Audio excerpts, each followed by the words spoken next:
এই জন্য পরিবারস্থ লোকদের জন্য সামর্থ্য অনুযায়ী তার সাজগোজের জন্য তার যা লাগে এগুলো যদি কিনে দেন, সে সোনো পাউডার আরও যা আছে, এই হিসাব আল্লাহ কিয়ামতে আপনার কাছে নেবে না। কারণ এগুলো দিয়েছেন আপনি পরিবারের জন্য। কার জন্যে? যদি কেউ শালীর জন্য দেয় তাও হিসাব দেওয়া লাগবে না। এই জায়গায় হিসাব দেওয়া লাগবে। একজন পুরুষের জন্য পৃথিবীতে সবচাইতে ভয়ঙ্কর বিপজ্জনক দুইটা মহিলা। কয়টা? একজন পুরুষের জন্য একটা হচ্ছে ভাবি আর একটা শালী। ভাবি আছে কার? হাত তোলেন তো দেখি।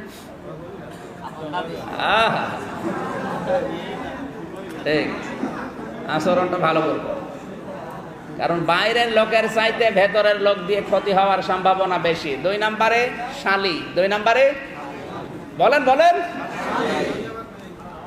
আপনার শালী নেই? ঠিক আছে। একজন মহিলার জন্য 2 জন পুরুষ মানুষ ভয়ঙ্কর। নবীজি জানিয়েছেন 1 নম্বরে দেওর, 2 নম্বরে দুলা ভাই। 1 নম্বর কি? দেবর। কি? নবীজি জানিয়েছেন এই পৃথিবীর ময়দানে দেবর হচ্ছে আজরাইলের মতো মৃত্যু সমতুল্য। আজরাইলকে যেমন দেখলে ভয় পাও, দেবর দেখলে এরকম ভয় পাবা। আর এখন দেবরের সাথে আল্লাহ রাস্তায় চলাফেরা করে। আপনি দেবরের সাথে যে যাচ্ছেন, আপনি কি নিরাপদ? বলেন।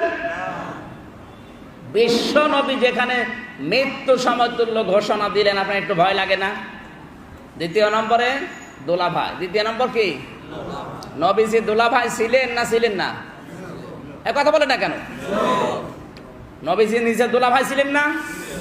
আল্লাহর নবী যখন দোলা ভাই, তার শালী হযরতে আসমা রাদিয়াল্লাহু তাআলা আনহা এসেছিলেন তার বাড়িতে বেড়াতে, পাতলা কাপড় পরে। নবীজি তাড়াতাড়ি চোখ নিম্নগামী করলেন, ডাক দিয়ে বললেন, আসমা তুমি কিন্তু আর ওই ছোট্ট আসমা নেই, এখন বড় হয়ে গেছো। মেয়েরা যখন বালেগা হয়ে যায় তখন মেয়েদের উচিত একটা বড় চাদর দিয়ে তার পুরা শরীরটাকে ঢেকে রাখা। সুতরাং এই অবস্থায় তুমি আমার আর সামনে আসবা না। আর এখনকার দোলা ভাইরা বলে তোর কিছু পড়ায় দরকার নেই। কি দোলা ভাই বলেন? নবীজি ছিলেন আদর্শ দোলা ভাই। কি ছিলেন? আর এইটা না, ওই পাশেরটা, এটা শালেই নেই না। আমি শুধু হাসির জন্য দিচ্ছি না, আপনাকে শিক্ষা নেওয়া লাগবে। আপনি দোলা ভাই হবেন রসুলের মতো। কার মতো? শালীকে আলো মার্জিত পোশাক পরার জন্য দরকার উদ্বুদ্ধ করবেন।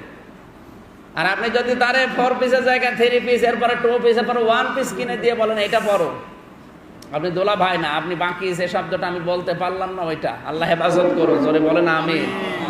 সম্মানিতা মা বোন, আপনাদের পয়েন্টে এই পর্যন্ত এসেছিলাম আমি। পৃথিবীর শ্রেষ্ঠ নিয়ামতের তালিকায় যাদের নাম আছে তার ভেতরে অন্যতম হচ্ছে মা আর বাবা। এই মা বাবার সাথে আজ আমরা নাফরমানি করতে, নাশুকরিয়া করতে বাধ্য হচ্ছি। আপনার মতো বোর কারণে আপনাকে আজ বাধ্য করবেন না। আপনি নিজেও জাহান্নাম কিনছেন, আমাকেও ক্রয় করাচ্ছেন। আল্লাহ আপনাকে ফাতেমাতুজ জাহরার মতো, খাদিজাতুল কুবরার মতো মনটা যেন উদার করে দেয়। জোরে বলেন আমিন।